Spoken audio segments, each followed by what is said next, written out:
Bonjour à tous. Aujourd'hui, on va parler d'un sujet qui prend de plus en plus de place dans le monde du numérique en France, l'accessibilité web. Il y a une date très importante qui va concerner beaucoup plus d'entreprises qu'on ne l'imagine. Alors cette date, la voici, 28 juin 2025. Pour des milliers et des milliers d'entreprises, les règles du jeu de l'accessibilité numérique vont être complètement bouleversées. Du coup, la question qu'on doit tous se poser, c'est est-ce que les sites web sont prêts ? Parce que face à cette nouvelle loi, on peut se douter que beaucoup de plateformes en ligne ne sont pas encore tout à fait au point pour garantir un accès juste et simple pour tout le monde. Ok, alors pour y voir plus clair, voici notre programme. D'abord, on va décortiquer ensemble cette nouvelle règle du jeu. Ensuite, on verra qui est vraiment touché par ce changement. On va comprendre aussi pourquoi c'est bien plus qu'une simple loi à respecter. Et puis, la partie la plus importante, par où on commence concrètement. On finira avec les 4 grands principes de l'accessibilité, histoire d'avoir toutes les clés en main. Allez, on attaque avec la première partie. On va se pencher sur la loi, sur ce qui change vraiment. Parce que, jusqu'à maintenant, on va dire que les règles étaient assez ciblées. Mais là, on s'apprête à un changement majeur. Et voilà le cœur du changement, c'est vraiment ici qu'il faut bien regarder.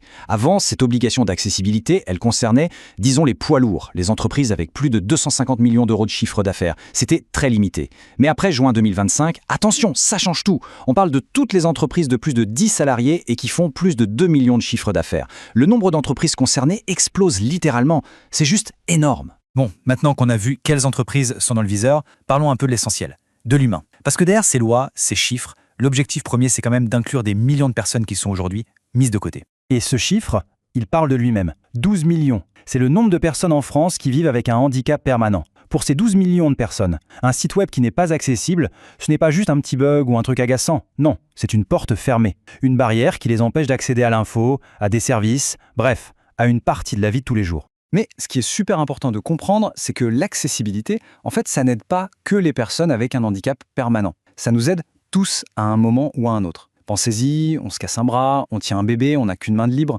on essaie de lire sur son téléphone en plein soleil, ou on est dans un endroit super bruyant. Toutes ces situations, ce sont des handicaps situationnels. Et un site bien conçu, il rend service à tout le monde dans ces moments-là. Ok, donc on voit bien que ce n'est pas juste une histoire de se mettre en conformité avec la loi, de cocher une petite case dans un formulaire. Non, pas du tout. Penser accessibilité, c'est une vraie décision stratégique. Il y a bien sûr la loi, mais il y a aussi une dimension éthique, et on va le voir, une dimension économique qui est loin d'être négligeable. En gros, on peut résumer les raisons d'agir en 3 grands poids qui s'alimentent les uns les autres. D'un côté, il y a l'obligation légale, le bâton, si on veut, avec les sanctions. Ensuite, il y a l'enjeu éthique, faire en sorte que le web soit un espace ouvert à tous. Et puis, il y a le 3e point. Souvent oublié, mais pourtant crucial. C'est un vrai levier de croissance économique. C'est une opportunité business. Alors, parlons chiffres, parlons sanctions. Le non-respect, ça peut coûter cher. Très cher. L'amende peut monter jusqu'à 50 000 €. Mais attention, le détail qui tue, c'est que c'est 50 000 € par outil numérique non conforme. Donc, si une entreprise a un site web, une application mobile et un extranet qui ne sont pas aux normes, eh bien, faites le calcul. La facture peut vite devenir salée. Et ce n'est pas fini. Comme si ça ne suffisait pas, il y a un autre changement majeur. Avant, après une mise en demeure, on avait 1 an pour se mettre en conformité. Maintenant, ce délai est divisé par 2. On passe à 6 mois. Seulement 6 mois. La pression est donc double. L'amende est salée et le temps pour réagir est très très court. Mais bon, arrêtons de parler de la menace et parlons plutôt des opportunités. Parce qu'il y en a plein. Un site accessible, c'est un site mieux structuré. Et ça, Google adore. Donc le SEO, le référencement naturel, s'en trouve grandement amélioré. C'est aussi mathématiquement une audience plus large, avec des millions de clients potentiels en plus. Et qui dit audience plus large et site plus simple à utiliser, dit plus de conversion. Sans parler de l'image de marque qui devient forcément plus positive, plus humaine. Bon, tout ça c'est bien beau, mais la question à 1 million, c'est on fait quoi? Par où on commence? Comment on passe de cette montagne de règles à un plan d'action simple et concret? C'est vraiment le nerf de la guerre et on va voir ça tout de suite. Le point de départ, la case numéro 1, c'est l'audit. C'est non négociable. C'est un peu comme aller chez le médecin pour un check-up complet avant de commencer un traitement. On ne peut pas réparer quelque chose si on ne sait pas ce qui est cassé. L'audit d'accessibilité, c'est exactement ça.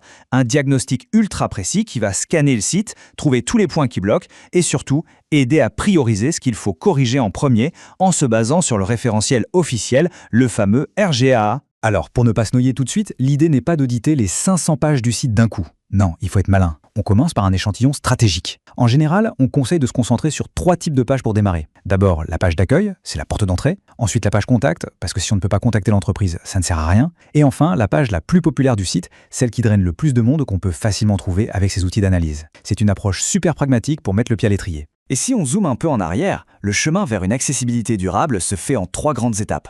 Étape 1, on audite pour savoir où on en est et on planifie les chantiers. Étape 2, et celle-là elle est capitale, on teste. Et pas n'importe comment. On teste avec de vrais utilisateurs, des personnes concernées par le handicap. Leur retour, c'est le leur. Et enfin, étape 3, on forme les équipes. Le but, c'est que l'accessibilité ne soit pas un truc qu'on rajoute à la fin, mais bien un réflexe, une partie intégrante de la culture de l'entreprise. C'est la seule façon pour que ça tienne sur le long terme. Maintenant, pour que tout ça soit un peu moins abstrait, il faut comprendre sur quoi repose l'accessibilité.